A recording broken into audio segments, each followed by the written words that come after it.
Folks, there have been a number of very suspicious, unexplained, and just highly suspect coincidental deaths connected to Jeffrey Epstein. Now, I broke all of, or as many as I could find, at least at one period of time, down in this video, the many murders of Jeffrey Epstein, that I just dropped on my main channel, Traplaw Ross. So go and check that out if you haven't had a chance. This is going to basically break down all of these crazy, dark theories of all these people who have died around Epstein in an unexpected way. It is extremely suspicious. But literally not more than 22 hours ago from having posted this video, okay, I've seen people commenting, I've seen people messaging me, they're letting me know, and they're saying that, Ross, you missed a few bodies. There are several more murders that you didn't cover that basically should have been in this video that you missed, all right? And there's literally dozens of murders that I touch on in this video, but there are apparently more. So in this video, very quickly, I'm going to fill in the blanks, I'm going to fill in the gaps, I'm going to let you know about a handful of other very suspicious Epstein deaths that passed me by.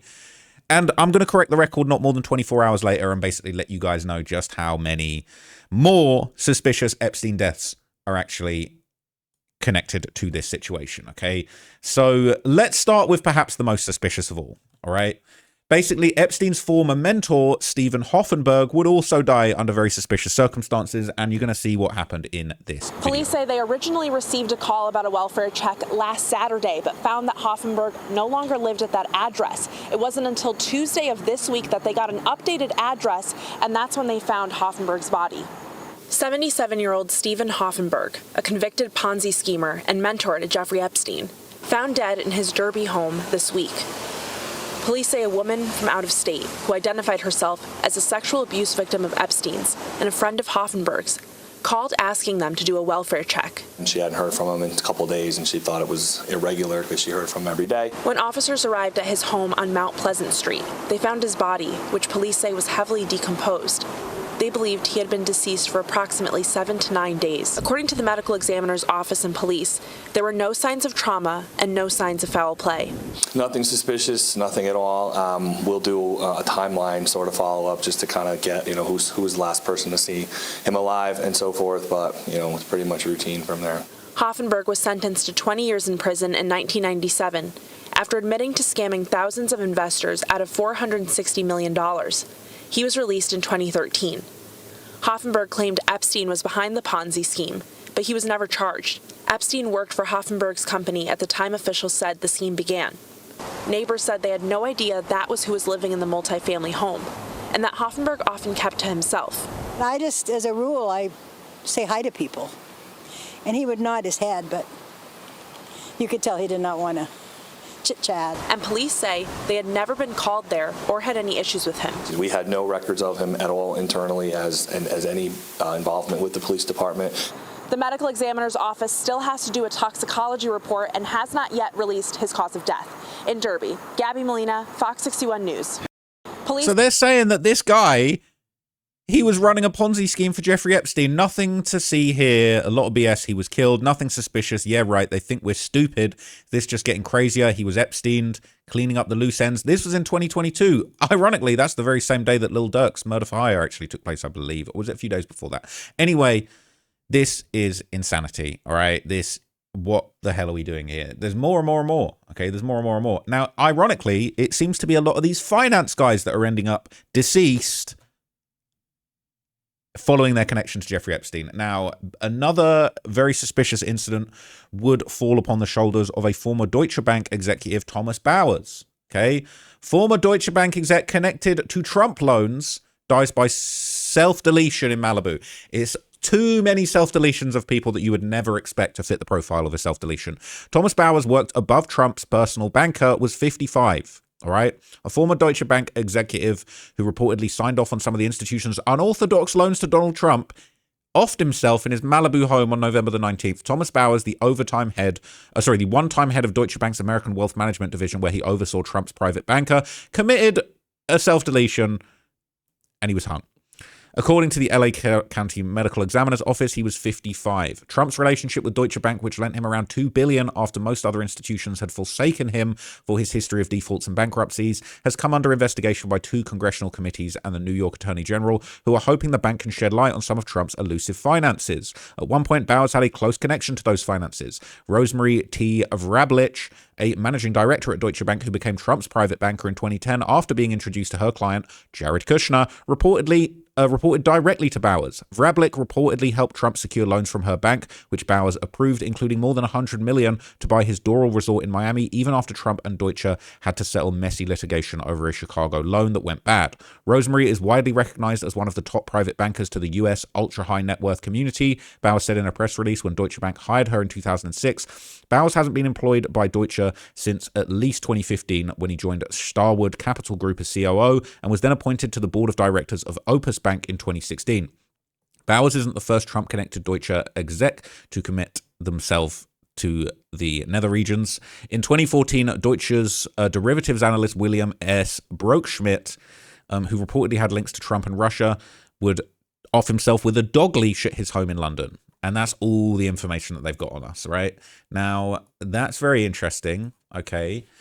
Also interesting on top of that, okay, New York Times business investigations editor David Enrich, who actually wrote a book exposing Trump's connections to Deutsche Bank, would actually state that Bowers was not linked to Epstein. So there was reports that he was linked, then there was saying that he wasn't linked. It said there are a lot of rumors about Tom Bowers, the former Deutsche Bank exec who died last month, including that he was Jeffrey Epstein's banker. This isn't true. Bowers left Deutsche Bank before Epstein became a client. Bowers was shocked when I told him in July that Deutsche Bank had banked Epstein.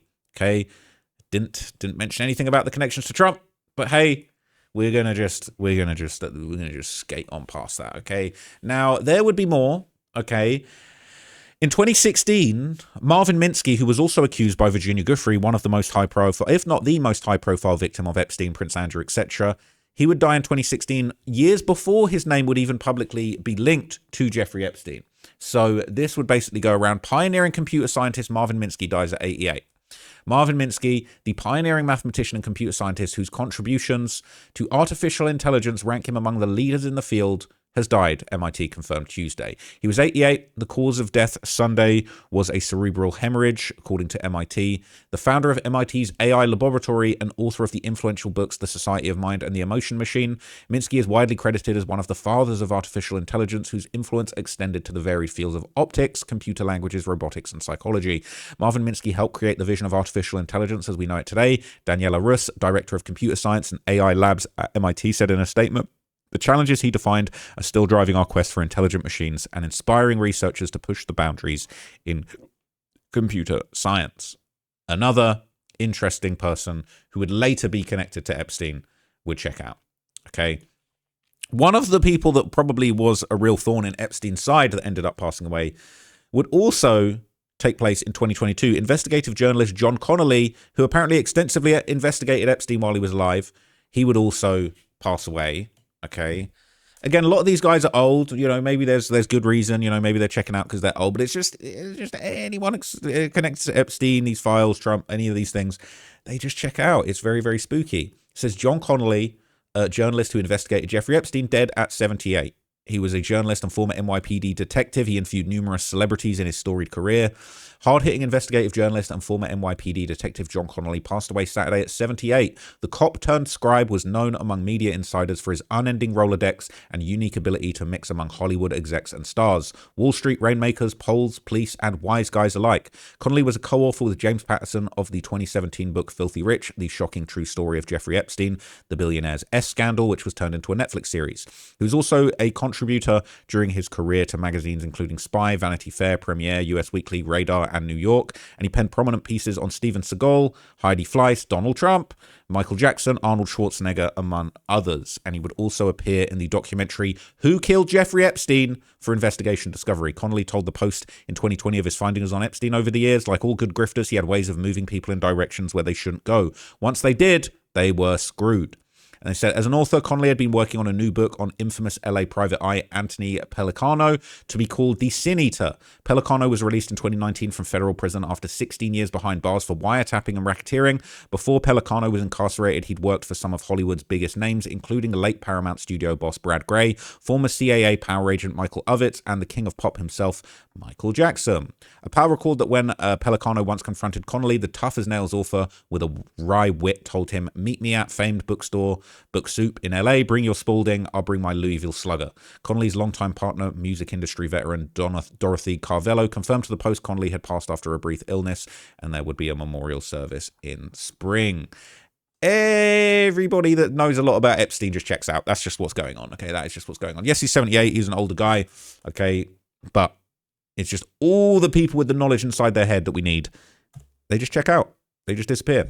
Another one. September 2022, Kenneth Starr, one of the attorneys who helped Epstein win his West Palm Beach case in 2008 and secured him a sweetheart deal.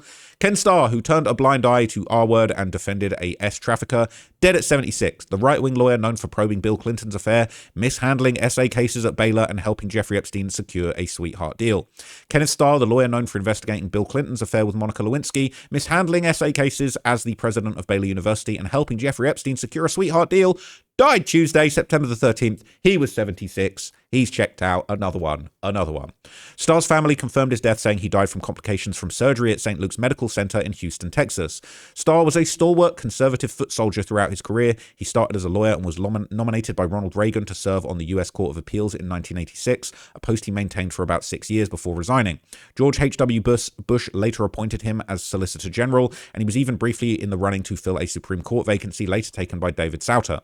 Though always lurking around the right wing, Starr really started to rise to prominence in the mid-90s when he was tapped to investigate Bill and Hillary Clinton's alleged involvement in an Arkansas real estate project. Neither Clinton was prosecuted, but Starr's probe expanded to include an investigation into Paula Jones' claims of SA against Bill Clinton, as well as Clinton's affair with Lewinsky. The Starr report, released in September 1998, claimed that Clinton lied about his affair with Lewinsky and cited obstruction of justice, perjury, abuse of power, and more reasons for impeaching Clinton. The report led to Clinton's impeachment in the House of Representatives, but he was acquitted of all counts in the Senate.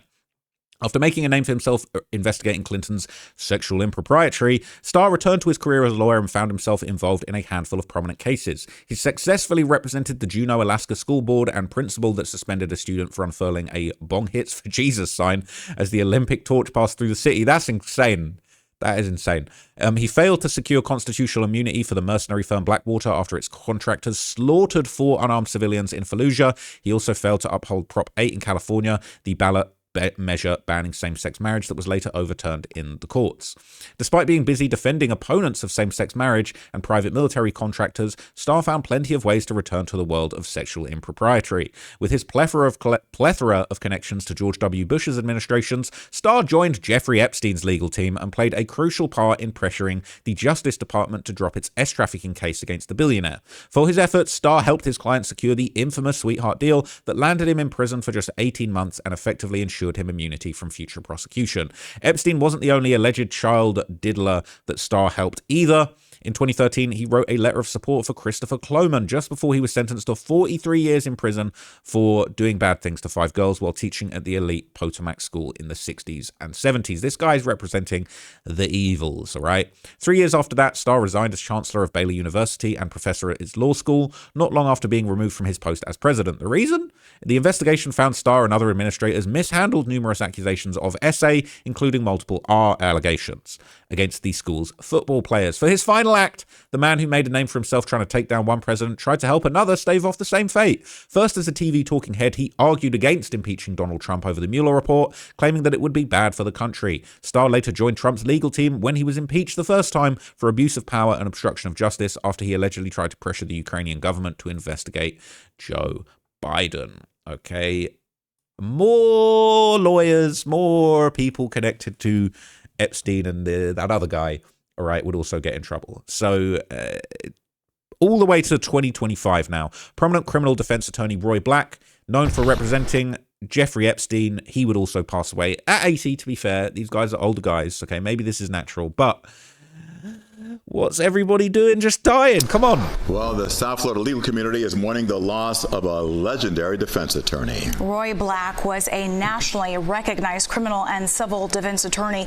He handled some of the most high-profile cases in the country, often getting his clients cleared of very serious charges. Black died at the age of 80 at his home in Coral Gables. CBC's Miami's Elliot Rodriguez takes a look back at his very stellar legal career. Very few lawyers know how to work a courtroom the way Roy Black did. Whether it was in front of a judge or a jury, Black was a masterful advocate for his clients, both in criminal and civil cases. Ed Shohat is a Miami defense lawyer who handled many cases with Roy Black. Well, Roy had some unique qualities as a trial lawyer that are hard to duplicate. Shohat said Black was a quick study, remembering the smallest details about complex cases. He said Black could address a jury like few attorneys can, coming off intelligent, even professorial, while at the same time staying down to earth and approachable, even likable. He was at once down to earth, and at the same time, he came across as someone who was trying to teach the jury the case, not simply try the case, representing for the client, to get information to jurors. In 1991, Black represented William Kennedy Smith, a Kennedy cousin found not guilty of rape charges. It was during that trial that Black met his future wife, Leah, who was a member of the jury. Other high-profile cases include the William Lozano police shooting that led to riots in Overtown, the tax evasion trial of race car driver Elio Castroneves, accused sex trafficker Jeffrey Epstein's case, and a DUI case against singer Justin Bieber. While Black didn't win all his cases, he never lost his cool. But he never raised his voice in a courtroom. He was very even-keeled, and I admired that about him as well. Roy Black is survived by his wife Leah, his son RJ, and his daughter Nora. Funeral arrangements are still pending. And guys, I saw him operate in court, just a one-of-a-kind attorney. Smooth out. So people saying how convenient, timely. Of course, one less to testify, very, very convenient. I certainly hope this wasn't Ghislaine's only insurance policy or she's in serious danger. People saying he was murdered, he was Epsteined. Consider Ghislaine warned. Okay. It is crazy. With Roy Black gone, coincidence or otherwise, there's less pushback to complicate Maxwell's testimony. She's in a position where cooperating with the DOJ's narrative could mean a lighter sentence or even protection. This is how power operates and is currently a win for Trump and the DOJ. I have no dog in this fight. I'm simply an observer. Let's see how it all unfolds. Let's see indeed. Some people are saying somebody might have made a call, but the Miami Herald, okay, the same outlet that actually exposed Epstein's 2008 plea deal and broke the Epstein case wide open in 2018 with its Perversion of Justice series, they would report that they don't believe that the death is linked to Jeffrey Epstein. So what we're going to do is we're going to do a little switcheroo, and I'm going to show you here exactly what was said. So basically, this is their article. They said Roy Black's death is not linked to the Epstein scandal, his family says. And so it says here, when major news media reported on Tuesday about the death of renowned Miami criminal defense attorney Roy Black, many outlets highlighted that he was a member of financier Jeffrey Epstein's prominent legal team in his SA case. Well, it was only a matter of minutes, if not seconds, that the conspiracy theorists began spewing on social media about a suspicious link between Black's death and the resurging Epstein scandal that is engulfing President Donald Trump, the White House, and the Department of Justice. Viral posts would claim that Black's death was no coincidence, calling it another piece removed from the board. The reality is, Black had been fighting an undisclosed terminal illness before he died at his Coral Gables home on Monday at 80, according to his new partner, Howard Shrebnick, and the Black family. Roy was courageously battling a life-threatening illness for many months, requiring aggressive treatments, which ultimately led to dehydration and renal failure, they said in a statement provided on Wednesday to the Miami Herald.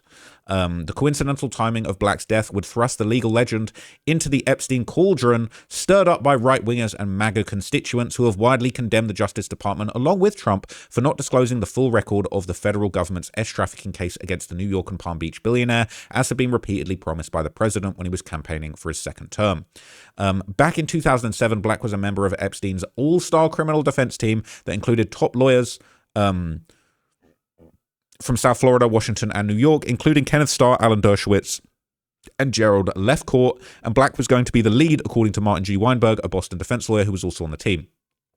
Roy was selected by Epstein as his potential trial attorney, Weinberg said, adding that he would have been the cornerstone of the defense team if the criminal case went to trial. But he noted that while Black was involved in Epstein's defense strategy, he never played the lead role as his trial attorney because the case was resolved through a plea agreement in South Florida. In 2008, Epstein pleaded guilty on state charges to soliciting teenagers at his Palm Beach mansion and served about 1 year in jail after U.S. Attorney Alex Acosta chose not to present a 53-page indictment to the grand jury, alleging the more serious federal charges of trafficking dozens of young'uns. If convicted, those charges would have carried a potential punishment ranging from a mandatory 10 years in prison up to a life sentence. Epstein's victims called it a sweetheart plea deal that allowed him to go to work or do whatever he wanted for 6 days out of every week. The deal also shut down an FBI probe into whether there were more victims and other powerful people who took part in Epstein's crimes.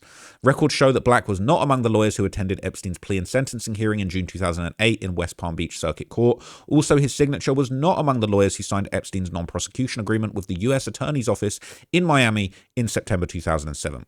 Acosta's non-prosecution agreement was initially kept secret from Epstein's victims. The agreement also immunized several of his co-conspirators from federal prosecution. The Herald's investigation of the secretive plea deal, part of its Preservation of Justice series, by the Herald investigative reporter Julie K. Brown, led to Acosta resigning as U.S. Secretary of Labor in 2009 during the first Trump administration. In July 2019, Epstein was indicted on the trafficking charges by federal prosecutors in New York City, but he would check out at 66 in his jail cell following the month before he could face trial, authorities said. Epstein's former girlfriend, Ghislaine Maxwell, was later indicted by New York prosecutors on federal charges of recruiting young'uns for the billionaire at his homes in Manhattan, Palm Beach, New Mexico, and the Virgin Islands. Maxwell was found guilty in New York of federal court of conspiracy and trafficking charges and sentenced to 20 years. Okay, so basically now this is sort of rehashing stuff about Pam Bondi changing her story and Epstein, the list sitting on her desk, yada, yada, yada. But look, it's another very suspicious death. I personally do think that, you could definitely make an argument that these guys are older, they're checking out naturally. Just so happens that Epstein had a lot of old guys in his orbit that knew what was going on. But I don't know. It's a little bit too convenient. It's always the guys that know the most that just mysteriously check out. I'm very suspicious, right? Let me know what you thought of this video. Let me know what you thought of these theories. Do you feel like these are just all coincidences? There's not really been allegations of foul play in these incidents, but also it's just a little bit too perfect. I personally am still very suspicious. Now, if you want to know more about some of the suspicious deaths that have gone on around Jeffrey Epstein, go and watch the video that I dropped, The Many Murders of Jeffrey Epstein, on my main channel, Trap Law Ross. You can check that out now. And today is my challenge, my personal challenge. I'm trying my best to drop 10 videos today. Okay, this is technically the second because I did one yesterday that couldn't post, and I have just posted that now, censored. This video hopefully doesn't have the same issue. I don't think I said anything too crazy, but I'm wilding out today. I'm trying to do 10 videos today. We locked the frick in, all right? I just want to just churn out content all day. This is what I was put here to do. I want to give you guys so many stories on my plate today. I've got stuff about Israel, Iran, Rihanna, the Clintons. I've got an insane lineup of stories for you guys today, so stay locked in. I hope you enjoy all the content that I've got. I'm going to grind and run it up, even though I'm very tired, all right? I'm very tired. I'm on the Red Bull Pink Edition today. We're locked in. So let me know what you thought of this. I'll catch you guys in the next video. Thank you so much for your support. And until next time, guys, I'm out. Peace.